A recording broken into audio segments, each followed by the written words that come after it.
Hello and welcome to Digit.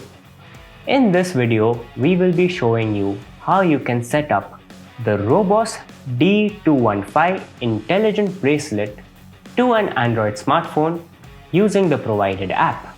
To get started, all you're going to need is the smart band itself, the user manual, and an Android smartphone. We will be using the user manual to scan this QR code and download the Fit Pro app. As you can see, we have already done that and we have the app on the smartphone. Next up, let's go into the app. Currently, the app is not showing any data because we have not connected the two devices. To connect the two devices, we will go in the Set option and we will select the second option right here.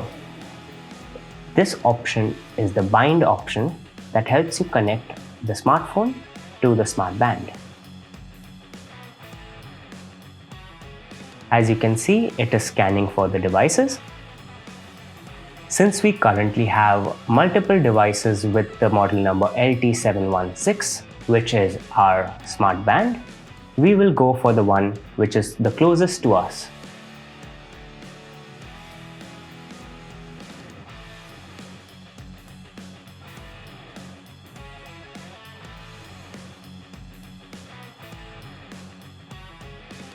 And there you have it. The smart band is now connected to the smartphone using the Fit Pro app. Thank you for watching.